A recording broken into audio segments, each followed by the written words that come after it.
यानंतर अर्जुनाने विचारले, हे कृष्णा, आपण कर्माच्या संन्यासाची आणि पुन्हा निष्काम कर्मयोगाची प्रशंसा करीत आहात, तर मग या दोन्हीपैकी एकही निश्चयात्मक कल्याणकारी असेल ते मला सांगावे.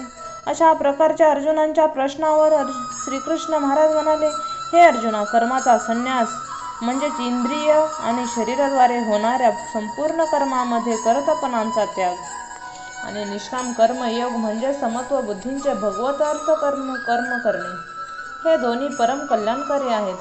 परंतु या दोन्हीपैकी कर्मसन्यासापेक्षा निष्काम कर्मयोग साधना करण्यास सुगम सोपा असल्यामुळे श्रेष्ठ आहे. म्हणून हे अर्जुना, जो पुरुष कोणाचाही द्वेष करीत नाही आणि कशाची इच्छा करीत नाही, ते निष्काम कर्मयोगी नेहमी संन्यासी समजणे योग्य आहे.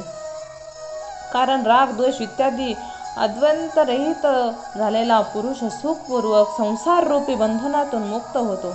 हे अर्जुना, उपरोक्त संन्याशांनी निष्काम कर्मयोगाला मूळ अज्ञानी लोक वेगवेगळे फळ देणारे समजतात, परंतु पंडित लोक असे म्हणत नाहीत. कारण दोहोपैकी कोणत्याही एकामध्ये चांगल्या प्रकारचा स्थित झालेला पुरुष दोन्हीचेही फळ म्हणजेच परमात्म्याला प्राप्त होतो. ज्ञानयोगी परमधाम प्राप्त करतात, तेच निष्काम कर्मयोगही प्राप्त करतात.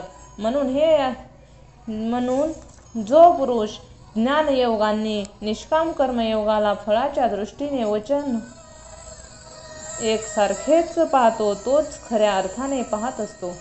परंतु हे अर्जुना, निष्काम कर्मयोगाशिवाय संन्यास म्हणजेच मन, इंद्रिय आणि शरीरद्वारे होणाऱ्या संपूर्ण कर्मामध्ये कर्तेपणाचा त्याग प्राप्त होणे कठीण आहे. आणि भगवंताच्या स्वरूपाचे मनन करणारा निष्काम कर्मयोगी परब्रह्म परमात्म्याला लवकरच प्राप्त होतो. त्याने आपले शरीर वश केले आहे असा जितेंद्रिय आणि विशुद्धी अंतःकरणाचा आणि संपूर्ण प्राण्यांच्या आत्मरूपी परमात्म्यामध्ये ऐक्य पावलेला निष्काम कर्मयोगी कर्म करीत असतानाही कर्मामध्ये लिप्त होत नाही. हे अर्जुना, तत्वाला जाणणारा जो शाक्य योगी पाहत असताना, ऐकत असताना, स्पर्श करीत असताना, वास घेताना, भोजन करताना, गमन करताना, निद्रित असताना, श्वास घेताना, बोलताना, त्याग करताना, ग्रहण करीत असताना, डोळ्याची उघडझाप करीत असताना सुद्धा सर्व इंद्रिय आपापल्या अर्थानुसार वर्तन करीत आहेत असे समजतो आणि मी हे निःसंशय काहीच करीत नाही असे मानतो. परंतु हे अर्जुना, देहाचा अभिमान असणाऱ्या लोकांना हे साधन होणे कठीण आहे आणि निष्काम कर्मयोग सुगम आहे. कारण जो पुरुष सर्व कर्म परमात्म्यामध्ये अर्पण करतो आणि आसक्तीचा त्याग करून कर्म करतो, तो पुरुष कमळाच्या पानाला ज्याप्रमाणे पाणी लिप्त होत नाही, त्याप्रमाणे पापापासून अलिप्त राहतो. म्हणून निष्काम कर्मयोगी ममत्व बुद्धिरहित केवळ इंद्रिये, मन, बुद्धी आणि शरीराद्वारे देखील आसक्तीचा त्याग करून अंतःकरणाच्या शुद्धीसाठी कर्मे करतात. म्हणून निष्काम कर्मयोगी कर्माच्या फलांना परमेश्वराला अर्पण करून भगवत प्राप्ती रूप शांतीला प्राप्त होतात आणि सकामी पुरुष फलामध्ये आसक्ती ठेवून कामनेचा योगाने बंधन पावतात. म्हणून निष्काम कर्मयोगच उत्तम आहे. हे अर्जुना, ज्याने आपले अंतःकरण वश केले आहे असा शाक्य योगांचे आचरण करणारा पुरुष तर निसंशय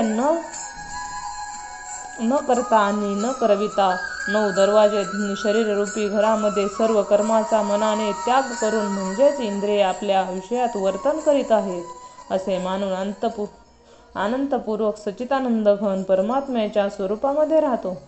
परमेश्वर सुद्धा भूत प्राण्यांचे कर्तव्यपणे उत्पन्न करीत नाहीत आणि कर्मांना तसेच कर्मफलांच्या संयोगालाही उत्पन्न करीत नाहीत, परंतु परमेश्वराच्या सान्निध्यामुळे प्रकृती वर्तन करीत आहे, म्हणजेच गुणच गुणात वर्तन करीत आहेत. सर्वव्यापी परमेश्वर कोणाच्या पापकर्माला आणि कोणाच्या पुण्यकर्मालाही ग्रहण करीत नाहीत, परंतु मायेच्या योगाने ज्ञान झाकलेले आहे म्हणून सर्व प्राणी मोहित होत असतात. परंतु ज्यांच्या अंतःकरणातील अज्ञान आत्मज्ञानाच्या योगाने नष्ट झालेले आहे, त्यांचे हे ज्ञान सूर्याप्रमाणे त्या सच्चिदानंद घन परमेश्वराला प्रकाशित करते. हे अर्जुना, ज्यांची बुद्धी तृप्त झाली आहे, त्यांचे मन तृप्त झाले आहे आणि त्या सच्चिदानंद घन परमात्म्याला तो निरंतर ऐक्य भावाने स्थित होऊन राहिले असे तत्पारायण पुरुष ज्ञानांच्या द्वारे पापरहित होऊन पुनरावृत्तीला अर्थातच परमगतीला प्राप्त होतात. असे ते ज्ञानी लोकविद्या आणि विनयमुक्त ब्राह्मणात तसेच गाय, हत्ती, कुत्रा आणि चांडाळातही समृद्धी ठेवणारे असतात. म्हणून त्यांचे मन समत्व भावामध्ये स्थित आहे. त्यांनी जिवंतपणीच हा संपूर्ण संसार जिंकला आहे. म्हणजेच ते जिवंत असूनही संसारातून मुक्त आहेत. कारण सच्चिदानंद घन परमात्मा निर्दोष आणि सम आहे. जो पुरुष आवडत्या वस्तूला म्हणजे जिला लोक प्रिय वस्तू समजतात तिची प्राप्ती झाली असता आनंदी होत नाहीत आणि न आवडत्या वस्तूला समजते त्याच वस्तूला लोक अप्रिय समजतात. तिची प्राप्ती झाली असता उद्वेग पावत नाही. तो स्थिर बुद्धी संशयरहित ब्रह्मा जाणणारा पुरुष सच्चिदानंद घन परब्रह्मा परमात्म्यामध्ये ऐक्यभावाने नेहमी स्थित आहे. बाह्य विषयात म्हटले सांसारिक भोगामध्ये आसक्ती रहित अंतःकरणाचा पुरुष उत्तम कारणामध्ये तो भागवत ध्यान यज्ञ आनंद आहे त्याला प्राप्त होतो आणि तो पुरुष सच्चिदानंद परब्रह्मा परमात्म्यारूपी योगामध्ये ऐक्यभावाने स्थित होऊन अक्षय आनंदाचा अनुभव करतो.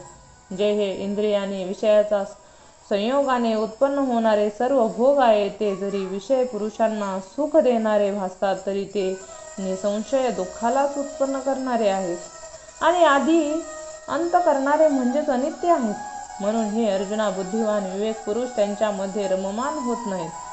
जो मनुष्य शरीराचा नाश होण्याच्या अगोदरच काम आणि क्रोध त्यांच्यापासून उत्पन्न होणाऱ्या वेगाला सहन करण्यास समर्थ आहे म्हणजे काम आणि क्रोधांना ज्यांचे नेहमीकरिता जिंकलेले आहे तो मनुष्य या लोकामध्ये योगी आहे आणि तोच सुखी आहे. जो पुरुष निश्चय करून आत्म्यातच सुखी आहे आणि आत्म्यातच विश्रांती करतो आणि तो आत्म्यातच ज्ञानयुक्त आहे असा तो सच्चिदानंद घन परब्रह्म परमात्म्याशी ऐक्य भाव पावलेला साख्ययोगी शांत ब्रह्माला प्राप्त होतो. त्यांची सर्व पापे नष्ट झाली आहेत आणि ज्ञानाच्या योगाने त्यांचे सर्व संशय निवृत्त झाले आहेत. तो संपूर्ण भूत प्राण्यांच्या हितामध्ये रत आहे. त्यांचे चित्त भगवत ध्यानामध्ये एकाग्र झाले आहे. असा ब्रह्मज्ञानी पुरुष शांत परब्रह्मा प्राप्त होतो.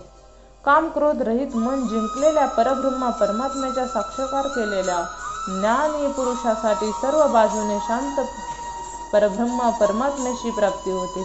हे अर्जुना, बाह्य विषय भोगांचे चिंतन न करता त्यांचा त्याग करून आणि भुवयांच्या मध्ये दृष्टी स्थिर करून आणि नासिका मार्गात विचरणाऱ्या प्राण आणि अपान वायूंचा समान करून इंद्रिय मन आणि बुद्धी त्याने जिंकली आहे असा तो मोक्षपारायण मुनी इच्छा भय आणि क्रोध रहित आहे. तो नेहमी मुक्तच आहे. आणि हे अर्जुना, माझा भक्त मला यज्ञ आणि तपाचा भोगणारा आणि संपूर्ण लोकाच्या ईश्वराचाही ईश्वर संपूर्ण भूतमात्रांचा स्नेही म्हणजेच स्वार्थरहित प्रेमी अशा तत्वाने जाणून शांती प्राप्त करतो आणि सच्चिदानंद घन परिपूर्ण शांत ब्रह्माशिवाय त्यांच्या दृष्टीमध्ये आणखी दुसरे काहीही राहत नाही. फक्त वासुदेव वासुदेव वासुदेवच राहतो. 5वा अध्याय समाप्त. रामकृष्ण हरी.